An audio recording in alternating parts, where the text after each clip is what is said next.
review for The Mouse Hunt, directed by Gore Verbinski. Two stumblebum inheritors are determined to rid their antique house of a mouse who is equally determined to stay where he is. So, it's a movie that came out in 1997. It's rated PG. I mean, it's technically a kid's movie, I'd say. I've always liked it a lot. It has Nathan Lane and Lee Evans in it, Vicki Lewis. It's basically about a movie where I would say that the moral of the story is you should be grateful for what you have. Like, at least you have something. And there's a scene with a homeless man that I think kind of exemplifies that, where Nathan Lane says something to him, and he's like, well, if I had a house, I'd be sleeping in it. And these guys' father dies, and he's this pretty successful. He owns a factory that creates string. He dies, played by the famous actor William Hickey. And Lee Evans is like the son that really looked up to him, and Nathan Lane is kind of like the one that is kind of very cold, and I mean, I guess you could say dead inside a little bit. And Lee Evans really was interested in the string factory, unlike Nathan Lane. So they inherit this string factory, but it used to be very successful. It's not doing that well anymore because in the modern world, people don't want string anymore.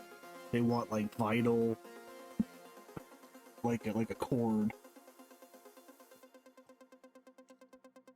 So it's not doing that well anymore. Some people want to buy it, but they also inherit this house,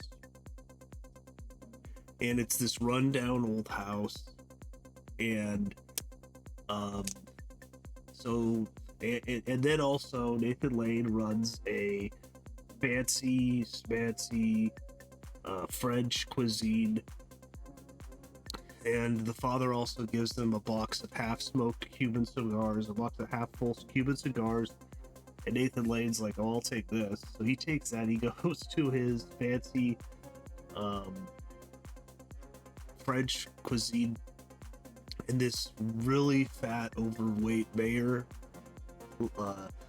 likes to dine there, and they're just like, oh, you just had a triple heart bypass, and Nathan Lane's trying to suck up to him, saying, oh, have you lost weight?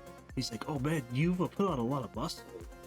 So like Nathan Lane and Lee Evans are both really great in this. I would say Nathan Lane, I think, does give the best performance out of all of them, but Lee Evans is perfect too. He's the younger brother. And Nathan Lane's putting on this fake French accent, trying to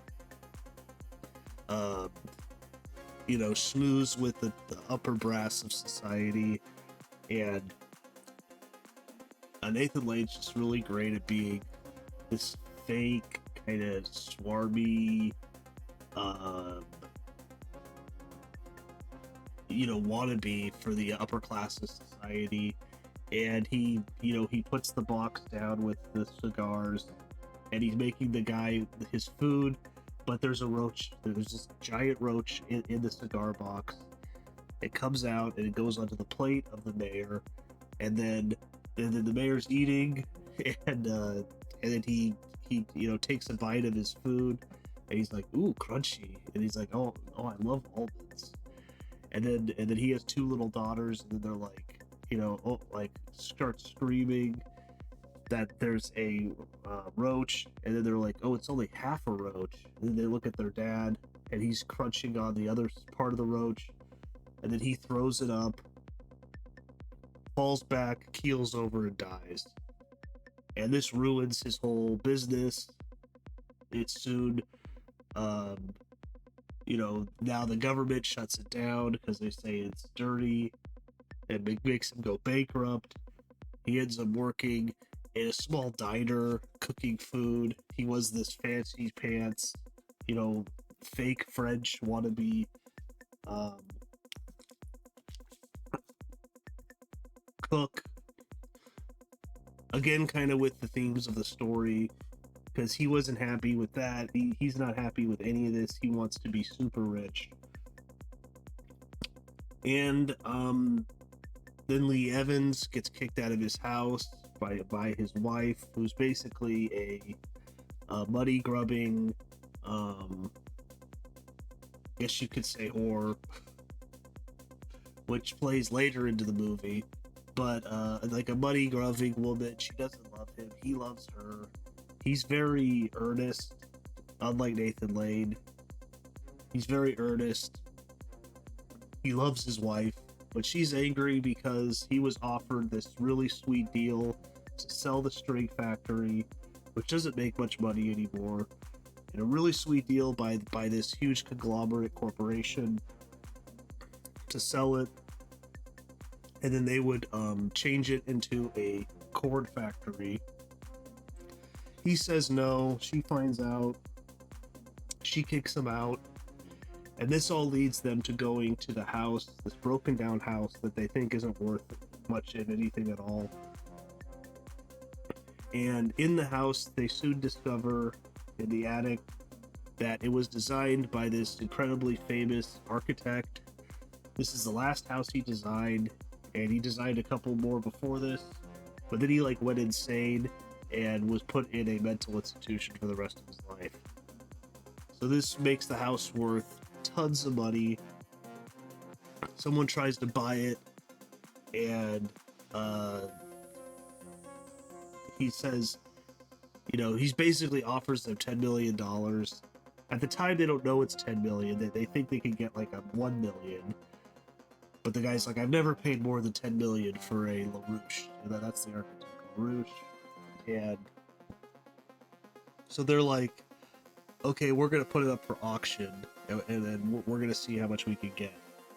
But during that, they discover that there's a mouse in the house, and then craziness ensues with them trying to kill the mouse. And basically, they could just, in the end, they could just leave the mouse alone. But they can't, because again, they're never happy with what they have. They always want more. And in the end, it leads to them destroying the house slowly. This has a very interesting look to it. I was watching a review, and someone mentioned Tim Burton. They're like, this is a Tim Burton movie. Unofficially. And it definitely is. The look of the movie, the music. And I was kind of, I thought Tim Burton produced this, but he didn't. It has great music, great cinematography. Alan Silvestri did the music. It's very playful. It definitely reminds me of music you would see in a Tim Burton movie. And it's directed by Gore Verbinski, who did the Ring remake. He did this, Pirates of the Caribbean 1, 2, and 3, and A Cure for Wellness, which I reviewed, which I really liked. The animated movie Ringo. So he's a very talented man. Always a unique tone to his movies. Even A Cure for Wellness, which is definitely a darker kind of tale. But usually, especially this and his Pirates of the Caribbean movies are more playful, I would say. Kid friendly in a way, but there's definitely some darkness there. like in Mouse Hunt. Like I said, it's kind of shot like a Tim Burton movie. Not so much that it's just totally a carbon copy of one. Um, I was watching this reviewer, uh, uh, John Ward at Dark Park Films, I believe is the YouTube channel. Um, and he was mentioning that Tim Burton has a problem with acts. Like he does a good Tim Burton movie usually is a really good first act, then he just jumps to the third act, and I think it's definitely true. I mean, if you look at Batman or Batman 2, like it's just the way, like it just seems like he's not interested in second acts at all. So in this movie, this has a three-act structure, unlike Tim Burton usually does. So in a way, this is structured better than a Tim Burton movie, but it's definitely influenced by it. I don't know if Gore Verbinski has ever admitted that, but if you just watch the movie, you know what I'm talking about. And the music, the wardrobe, the set design, all of it. But yeah, and it even leads to Christopher Walken being in the movie in a great role, where he is an exterminator that they hire. Because first they go and try and hire a cat, which leads to a hilarious scene of this cat chasing the mouse throughout the house, destroying part of the house. They put traps throughout this whole room. Then they're in the corner of the room and they think they can get out through a door, but it's locked. So they're basically stuck in the corner of this room with 100 traps in front of them, and they can't get out. And the mouse is basically like a genius. And like the reviewer John Ward was saying, he thinks the mouse in a way is like the spirit of their father, which I can see. And then this leads to the mouse like basically hitting a spoon, which then knocks a cherry, and then it sets off all the traps, and then it goes all over them. Definitely like a Three Stooges scene. This movie has a lot of Three Stooges in it, which is why when I was a kid I probably really liked it too, because I'm a pretty big fan of the Three Stooges. So just a hilarious movie. I think everyone should check it out. You may think, oh, it's just a kind of a dumb kids movie, and it definitely isn't. There's a lot more there. There's definitely a moral of the story, and it's just a hilarious movie and great effects. There's a little bit of CGI with the mouse, but I don't really know. I mean, it's almost all practical. I guess sometimes the mouse would probably be like a puppet. I know with the cat, definitely that was a puppet sometimes. But yeah, and then the mouse beats the cat, kills the cat. It has like a was it called like a dumb butler or whatever you would see in like older aristocratic houses, like like a little elevator for food basically.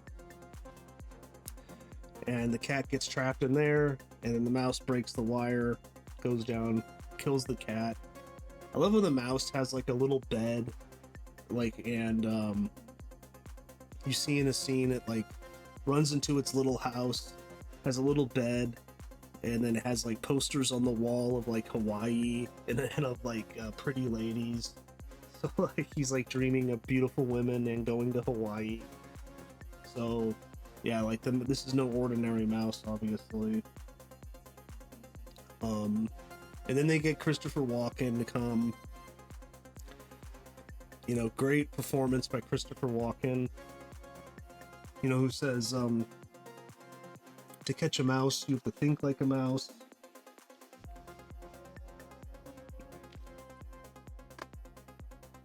Just some great lines that he says, like, how, like, in this house, you are the intruder. and then he thinks the mouse is listening to them, so he's a very weird guy. And then he tries to trap the mouse.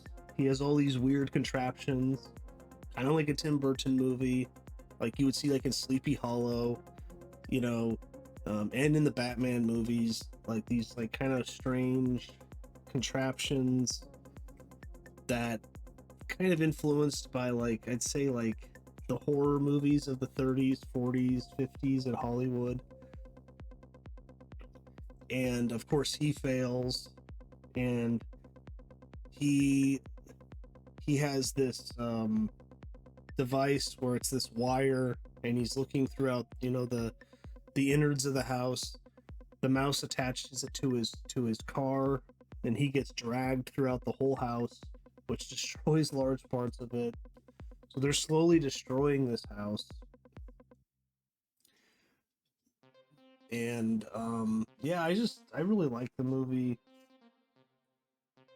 Has a great playful tone, great cinematography by Eden Papa Michelle. Oh man, he shot the Dial of Destiny. Let's forget that. The Dial of Destitute. He shot Ford v Ferrari, Walk the Line, 310 to Yuma, Sideways.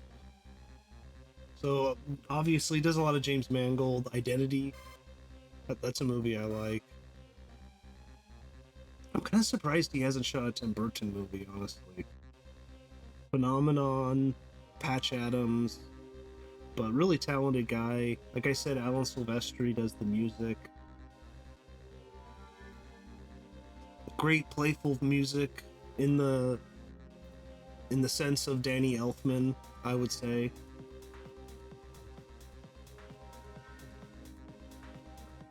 But so I'll go to some trivia. The mousetrap scene was completed without any digital effects. Over 800 mouse. Oh wow, those were all real mousetraps. Were set individually and rigged with wires under the floor. It took several takes, and each trap had to reset, baited, and wired one at a time. Yeah, if you know the scene, then you know what I'm talking about. Actor William Hickey was seriously ill during the film's production and died toward the end of principal photography. Fortunately, all of his scenes had already been filmed, so it was not necessarily to recast his part or to make any major changes to the script to accommodate his death. Yeah, I really like with William Hickey, the scene, well, in like the owner's or manager's room of the string factory. There's this old drawing of him, and throughout the movie it changes the look on his face depending on what is happening in the room. Like Lee Evans and his wife have relations in there, let's say, and it cuts to him and he's like, his eyes are like wide open. Just hilarious stuff. Great funny tone to the movie.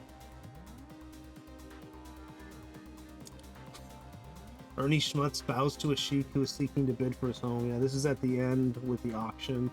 In doing so, he greets him with Hakuna Matata, which is the song from The Lion King.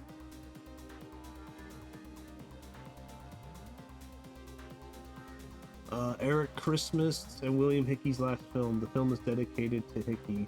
Oh, okay, and Eric Christmas plays their lawyer. In a few scenes where there was a close-up of the mouse on the walls, they used a rat as a body double. The mouse has a body double. Okay, animatronic rodent. While close-ups used as an animatronic rodent, and some scenes involve CGI. Most shots were made using a team of 60 field mice trained by animal trainer Boone Nar. The mice were trained for everything from running and climbing to sleeping in a sardine can underneath a tissue paper blanket. Wow, was that an actual mouse that laid in the blanket? Man, that's crazy.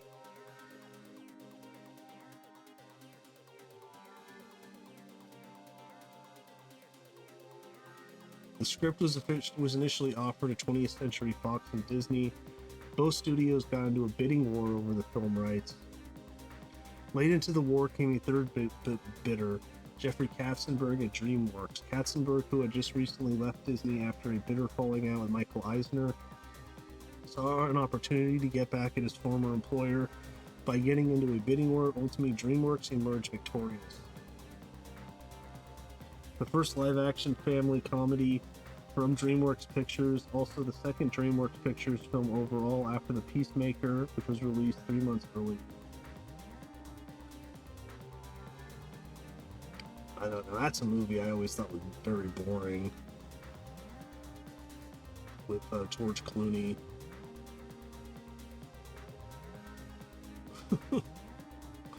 Yeah, and there's a scene when they finally knock the mouse out, and they're debating if they're just gonna smash it. And then Nathan Lane, I won't quote him exactly, but he says he's 1930s Germans, 1930s Germans with a tail. He's Saddam Hussein with a tail. They changed that in the German version. He's Saddam Hussein with a tail. Man, so much hatred for Saddam Hussein. Great dialogue though, and then that's hilarious too, because then they end up don't having the heart to kill it. They're like, it's unsportsmanlike, because they want to kill the mouse, but they want to kill it in the act of the sport. And then they end up getting that box of empty cigars, putting them in it, wrapping it up, and writing to Fidel Castro, and they send it to Cuba, but then it gets sent back because it doesn't weigh enough. I guess because they weigh it and they know that there's really nothing in it, so they send it back to them, and this leads to the third act when it gets thrown back next to the house. The mouse eats its way out of it, and then the mouse wrecks havoc when the auction's going on, and they're about to make tons of money, but they just have to kill this mouse. And this is when they end up they're gonna flush it out with water, and they put a hose into the bowels of the house, which ends up blowing the wall up. It ends up destroying the whole house. Which is a pretty hilarious scene with Nathan Lane standing there saying, "Doesn't this just show the durability of this house?" And then it collapses behind him, of course.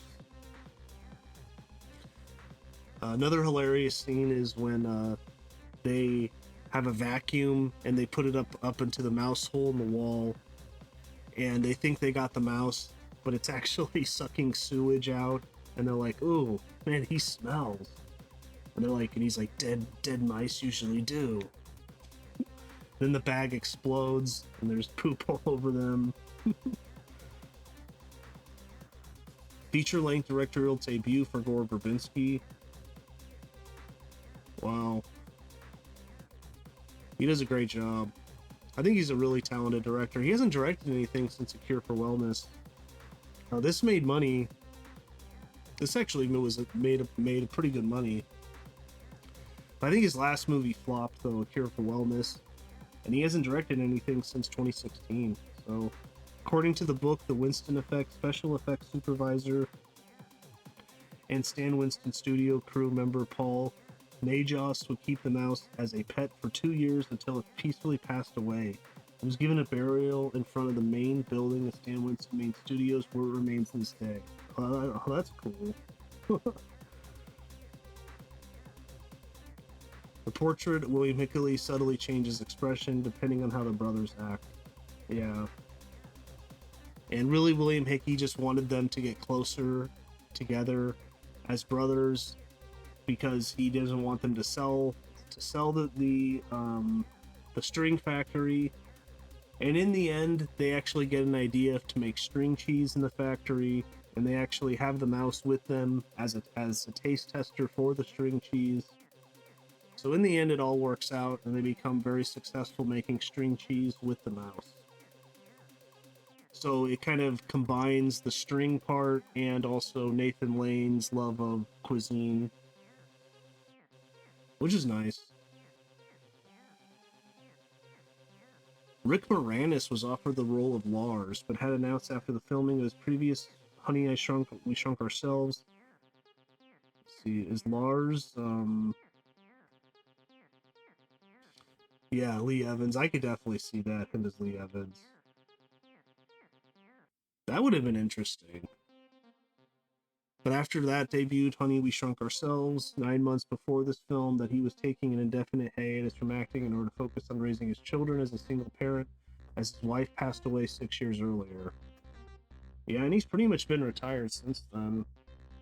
Although I guess they're making a sequel to Honey, We Shrunk the Kids, so I don't know. I don't know if it'll be any good.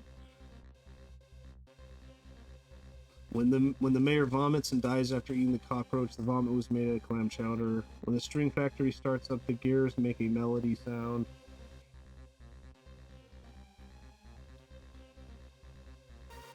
After filming, the primary trained mouse used in the film went home with Paul Magis and lived with him as a pet for 2 years.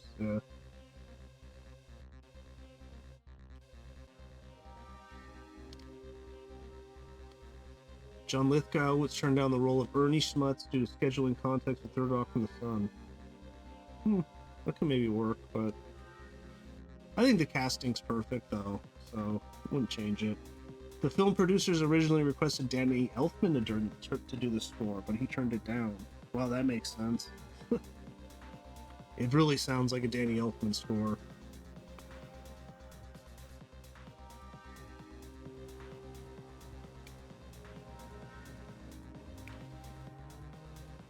Bill Murray and Jim Carrey were early considerations for Ernie and Lars, but Carrey was busy with The Truman Show, and Murray with The Man Who Knew Too Little, so both had to pass. That's actually a movie I like, The Man Who Knew Too Little. I think it got terrible reviews, because I think it's a remake of an old movie that I've never seen.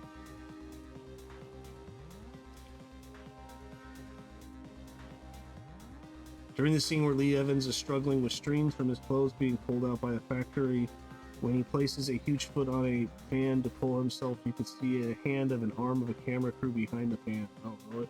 I didn't notice that.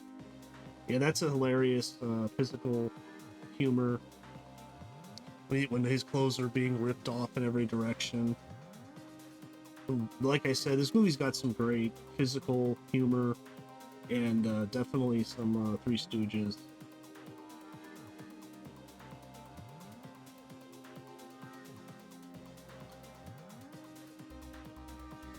Before filming, puppeteers rehearsed extensively on a stage setup for the Winston Studios. We wanted to make sure that each puppeteer could work off the rhythm of the next person and be able to make specific moves or just ad-lib if necessary. Our team got quite proficient at keeping the performance alive and interactive. So, when Katsula breaks out of the box, it is briefly played in slow motion. But I think that's about it, though. But yeah, if you haven't seen the movie, I'd say definitely check it out. I don't think this spoils anything, really. I think it has a nice moral to the story of, enjoy what you have, because at least you have something. At least, be grateful for what you have. Unlike the man who's homeless, who yells at Nathan Lane. I would sleep in a house if I had one. But check it out, though. Mouse Hunt, another solid movie from Gore Verbinski, and kind of an unofficial Tim Burton movie, I would say. But if you could do me a favor and smash that like button, that'd be great. It really helps the channel. And I'll see you next time.